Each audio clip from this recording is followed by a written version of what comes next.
Christian, thanks for joining me today. This is probably long overdue. Most welcome. 13 years of It has. working together. Can't believe it's taken us this long to actually get on camera and celebrate this wonderful partnership. Seriously, it has actually been 13 years since I remember somehow getting hold of your mobile number. Yeah.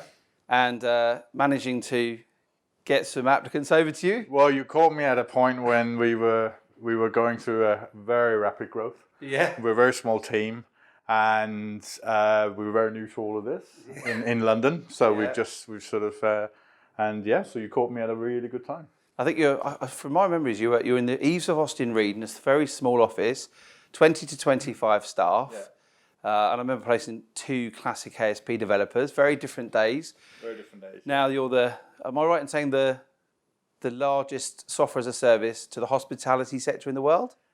We think so, but we should. Yeah. We in the summer last year we merged together with Hot Schedules, who's the leading provider in the US. We're the leading provider in the UK. So combined, we're now 1,200 people. Wow.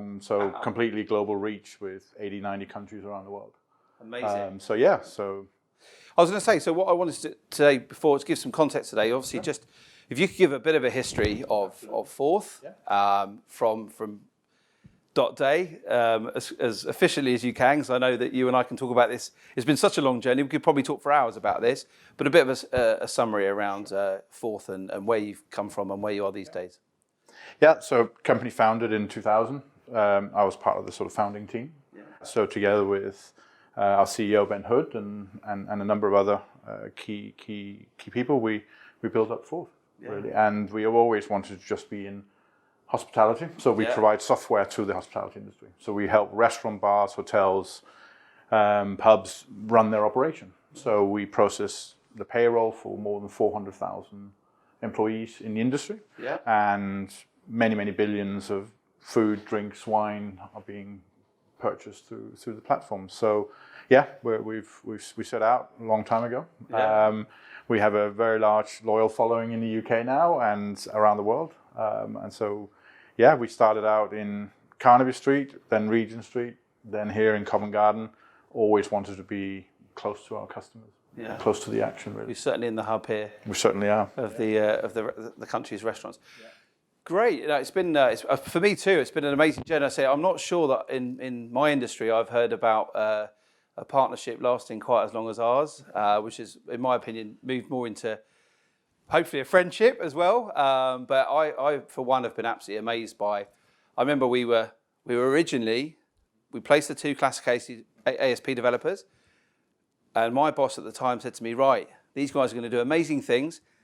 Take them out for some drinks and get to know them." So out we went. It wasn't the budgets that you've got today for entertaining staff. So obviously it was great for us to be able to do that for them. And we went out, and I remember standing at the bar with you and you telling me that you were going to be the global leader in hospitality software. Yeah. And I thought, lovely guy, good luck. And yet here we are today. Wow. Yeah. Well, you have to have that ambition. When you do. You have to have it, and you have to have the belief. You're here, and we're still working together because you turned it into a true partnership. Yeah. And you're only as good as the service and the candidates that actually come through and there are many people knocking on our door, as you can imagine, and that's the world. You knock on everybody else's door as well, but they get turned away because we've established this and it's worked. Yeah. And if it hadn't, and if you hadn't continued to keep delivering and improving your services and expanding and really understanding us, then we wouldn't be here today. I was going to ask you, what was the highlights for you or the best things about working with Talent Point, but I think you've already highlighted. For me, I'm here, really pleased to hear you say, for me, trust lacks in our industry, and I think that it goes both ways. I know you've supported us and we've supported you, and it's definitely been a true 50-50 relationship in that way.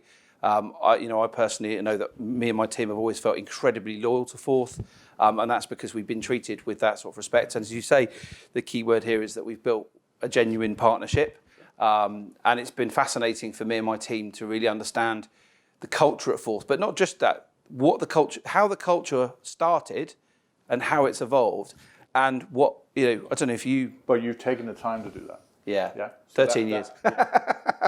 That is the real difference. Yeah. Is that you've taken the time and you think that that's been important to you. Yeah. That's what you said to me from day one. So I think had you not done that, and had we not trusted that you'd be out there representing us in the best possible light, this wouldn't have carried on like this, and it wouldn't have been as successful. Yeah. I've got an interesting question to ask you. How many people do you think we've placed at Forth over the years? It would be north of 200. It would. 312. So not bad. Fantastic. Not bad. As the company's grown, obviously that's ramped up. I think in our first year it was obviously a lot lower. But again, for a partnership like that to have been that long and to place that many people, and I'm pleased to say there are still some of the original people still here, which is even better. No, I'm very pleased to say that. Yeah. Well, one of the things I've always loved about working with Forth is the fact that it was born in a family environment. You know, it felt from day one for me working with you and Ben and the rest of the team, Simon, etc., have always been, brothers in arms, so to speak. But that culture has naturally sort of spread into the teams, and how you've managed to keep that 13 years later and 1,200 employees, I've no idea.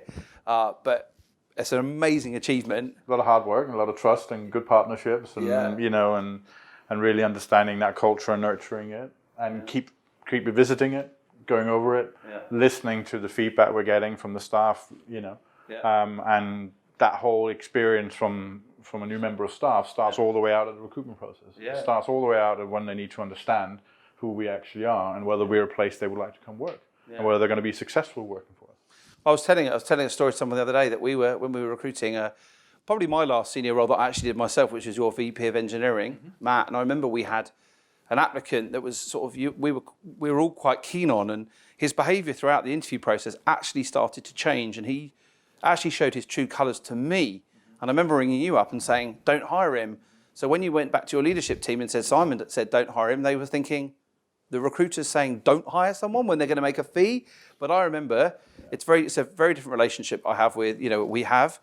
And I could see that 4, 5, 6 months down the line, he wasn't going to be a fourth person. He was going to cause trouble. That was eventually going to come out, which was going to cause us issues. So we pulled back, and I think that's something I was, I won't lie, I was surprised at myself. But, Yeah, but another way of looking at that is that you've also saved us a lot of time. Exactly. And you saved me a lot of time in some of these situations. Yeah. And there's times when we call you up and we need to get done tomorrow. Yeah. And I know that it can. Yeah, there's been so many amazing times. I mean, for me personally as well. We were in this very room, and it was probably a couple of years ago, but you were looking at doing a restructure within the department, within the technology department. And you ran your ideas, and you were talking about the problems you have and how you want to solve them. It's where we talked about, and I looked at this, and I've never been shown that level of respect as a talent person, and it was amazing. Well, it's very deliberate, because I get you emotionally engaged in it. Yeah. And if you're emotionally engaged in what we're trying to do, you're going to do a better job for us. Yeah, absolutely. So it was very calculating. Yeah, that's fine. Oh, I feel worse now. I'm joking. So realistically, what's sort of next in the next chapter of Forth and Hot Schedule? Well, yeah, we've got now customers, products, engineering teams all over the world. So we've got engineering teams in the US, in Europe, even in the Far East. Yeah. And we have an amazing set of customers and employees here in the UK. So we're going to continue to grow that. Yeah. And in the same way, we're going to continue to grow the US. So it's sort of more of the same, really. Yeah. It's just suddenly become much bigger, and we're getting much, much closer to our goal of really, really helping every single hospitality business out there run better. So more of the same, really. We keep doing a lot of acquisitions along the way. We've got really good investors. So there's a good, clear strategy for the next 5 to 10 years. Obviously, if it's not broken, don't fix it. No. It's served you well so far. Yeah, it certainly has. Yeah. Good. Well, anyway, thank you very much for joining me today. I suppose. Good to see you again. Yeah. I want to say one thing. Mm-hmm. Here's the next 13 years. You too. Thank you. Cheers. All the best.